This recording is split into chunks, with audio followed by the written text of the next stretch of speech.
నమస్తే, welcome to ఈహా TV. ముఖ్యమంత్రి చంద్రబాబు కీలక వ్యాఖ్యలు చేశారు. గత ప్రభుత్వ హయాంలో తప్పు చేసిన వారు ఎవరూ తప్పించుకోలేరు అని తేల్చి చెప్పారు.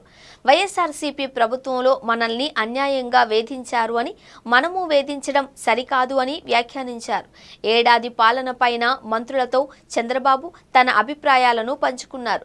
పథకాల అమలుపైన చర్చించారు. ప్రతి మంత్రి మరింతగా ప్రజల్లోకి వెళ్లాల్సిన అవసరం ఉంది అని సూచించారు. దూకుడు పెంచాలి అని నిర్దేశించారు. తల్లికి వందనం పథకం ఈ నెలలోనే అమలు చేయనున్నట్లు వెల్లడించారు.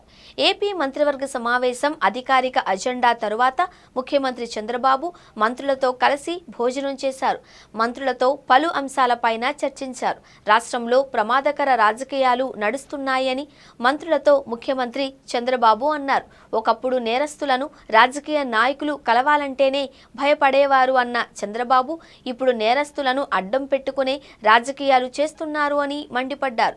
నేరస్తులకు తాము అండగా ఉన్నాము అని ప్రజలకు సందేశమిస్తూ రాజకీయాలను ఎటు తీసుకుపోతున్నారో అర్థం కావట్లేదు అని దుయ్యబట్టారు. కూటమి ప్రభుత్వ ఏడాది పరిపాలన అంతా బాగుందన్నారు. మంత్రులు మరింత సమర్థంగా పనిచేయాలి అని సూచించారు.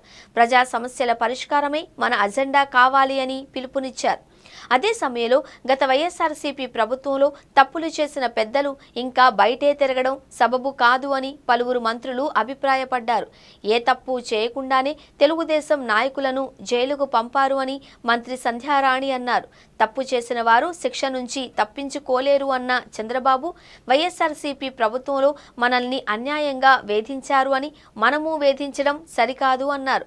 గత ప్రభుత్వ అవినీతి అక్రమాలపై పారదర్శక విచారణ జరుగుతోంది అని చెప్పారు. నేరం రుజువయ్యాక ఎంతటి వారైనా ఉపేక్షించేది లేదు అని చంద్రబాబు తేల్చి చెప్పారు. తప్పు చేసిన వారిని శిక్షించడమే తమ విధానమన్న చంద్రబాబు రాజకీయ కక్ష సాధింపులు మన ధోరణి కాదన్నారు. ఈ తేడాను ప్రతి ఒక్కరూ గమనించాలి అన్నారు. ఉప ముఖ్యమంత్రి పవన్ కళ్యాణ్తో విడిగా కొద్దిసేపు చంద్రబాబు ఏకాంతంగా మాట్లాడారు.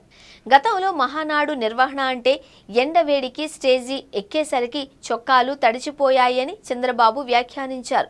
పసుపు నీటిలో చొక్కాలు ముంచి తెచ్చిన ఎండవేడికి ఇట్టే ఆరిపోయేవని గుర్తు చేసుకున్నారు. ఈసారి మహానాడు ఆహ్లాదకర వాతావరణంలో బాగా జరిగిందని చెప్పారు. కూటమి పట్ల ప్రజా సానుకూలతను మహానాడు చాటిందన్నారు. కేబినెట్ సమావేశంలో పలు కీలక నిర్ణయాలకు ఆమోద ముద్ర వేశారు. కూటమి ఎన్నికల్లో గెలిచి ఈ రోజుతో ఏడాది పూర్తి కావడంతో కేబినెట్ సమావేశ ప్రారంభంలో మంత్రులు చప్పట్లతో చంద్రబాబును అభినందించారు.